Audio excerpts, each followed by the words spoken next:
Hi there and welcome back to the channel. Today we're going to be talking about Portugal's population, which recently hit a new all-time high at 10.6 million people.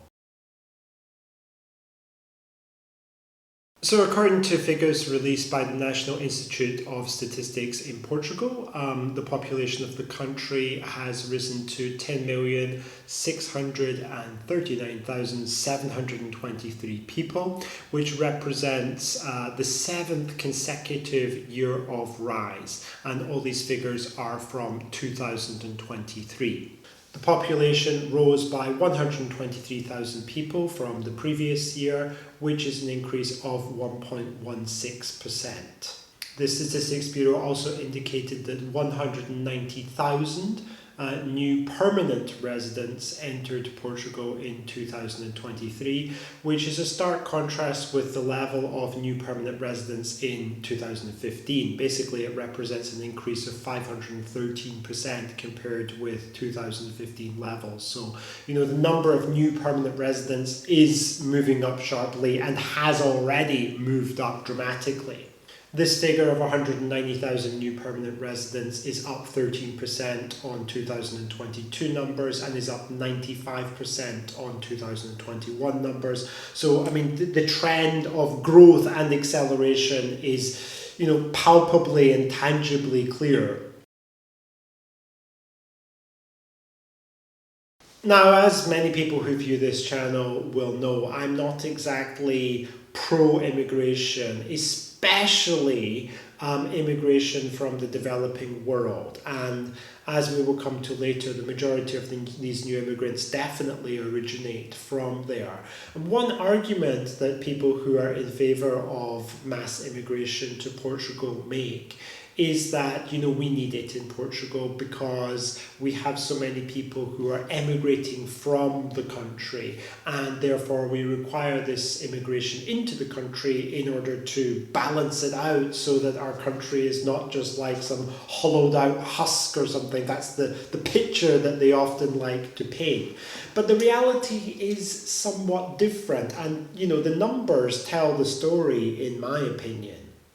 Looking at 2023 as a year, there were indeed people who left Portugal. There were 33,666 cases of permanent residents who emigrated to other places during that year, and that rose about 8.8% compared to 2022. But when you consider that 190,000 permanent residents entered the country during 2023, I think it should be visible to anybody that it's not just a case of offsetting emigration with immigration. Not at all. There is a positive balance of new people of more than 150,000 new permanent residents, and that doesn't even embrace temporary residents. We're not even talking about those. We're just talking about permanent residents here.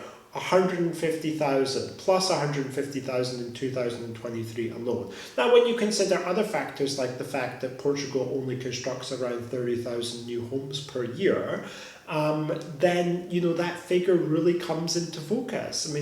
Basically, those 150,000 permanent residents that have just come into Portugal, that net balance when you exclude the immigration, will absorb, let's say if they come as couples, let's be fair, they will absorb basically 2.5 times the construction of new accommodation, assuming 30,000 new residences are built in Portugal, and we take the 150,000 balance of immigration and divide it by 2 to reflect they're coming as couples, then you can say basically those people are going to occupy 2.5 times the level of all new construction in Portugal.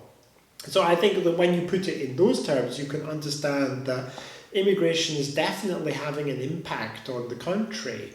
And in my opinion, at the scale that it is at the moment, it's not a positive impact. I think it's notable that of the 190,000 new permanent residents that entered Portugal in 2023, 70% of them were born in and were previously resident in nations outside of the EU. Now, of course, Africa, South America, where most of the immigrants into Portugal come from, are of course outside of the EU. So only 30% of immigration into Portugal was from other EU countries. In sharp contrast, if you look at the immigration from Portugal, predominantly Portuguese citizens who are moving overseas, then basically the vast majority of them went to EU countries. So it's intra-EU migration in the case of the people leaving Portugal, but the people coming into Portugal are predominantly coming from outside the bloc. Now, of course, you could say, there are a lot of Americans coming, Canadians, Australians, Japanese, but we just know that that's not the case. The vast majority of immigrants into Portugal do not come from developed first world countries. Sure, there are some, but for all the talk about the number of Americans in Portugal, if you actually look at the IMA statistics, there are 14,000 Americans in Portugal in 2023. It is a tiny, tiny percentage. It's basically less than 1% of the total population of foreigners.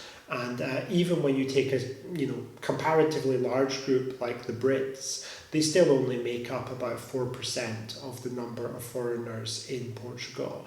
The truth is that it's dominated by immigration from Brazil, Portuguese-speaking Africa, and from nations in Central Asia like India, Pakistan, Nepal, Kazakhstan, these kinds of places. That's where the dominant number of immigrants into Portugal are coming from. It's definitely not coming from the developed world. So for me, it's a question of quality. If you are exporting well-educated young people, which Portugal has a history of doing, to be honest. A lot of the people who emigrate from Portugal tend to be people who've gone to university, they're well qualified, and then they go and they give the benefit of their education to the UK, for example, or they go to Germany and they work there. That's a very common story, and I'm sure there are members of the audience who are in that position, and I'm not criticizing it at all. I understand why people, young people especially, want to leave Portugal in search of a better life and a better salary. I'm completely understanding of that. But when you're sending those kind of people out as a country, what kind of people are you importing? What's the quality of the immigration pool? My argument would be that what we are doing as a country in Portugal is we're exporting good quality people and we're importing people of less good quality. People who have lower level qualifications, people who are predominantly unskilled, and also people who are at a lower economic level are much more likely to take advantage of the social benefit system in the country. My opinion on this is that this is not a healthy situation and it's not something that we should encourage. I fundamentally believe that Portugal is not a country with a lack of people. And to be frank, I think the government policy should be adjusted to address this problem and try to encourage more Portuguese to remain in the country by providing them with better jobs and higher paid jobs, and while simultaneously cracking down on immigration and making it more difficult for people to move to Portugal, especially those who come from less developed countries. They're not bringing tremendous skills into the country, they're not bringing capital into the country, and of course they compete with the native Portuguese population for jobs, especially low-skilled or unskilled jobs, which puts pressure on wages not to rise in those sectors, which is exactly what we don't need to happen if we want to retain more young Portuguese in Portugal and retain their talent in the country. I will be honest, when I looked at these statistics, it wasn't a source of happiness for me. I don't feel that things are headed in the right direction in terms of the population structure in Portugal. I think that the wrong messages have been sent to the wrong groups, and when you do that, you get bad results. So it's not exactly surprising. But please let me know in the comment section what you think about Portugal's population and the growth in the population over the last 7 years or so.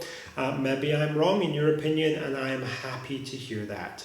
But that'll do it for this video. I hope you enjoyed the content, and I will see you soon in the next one.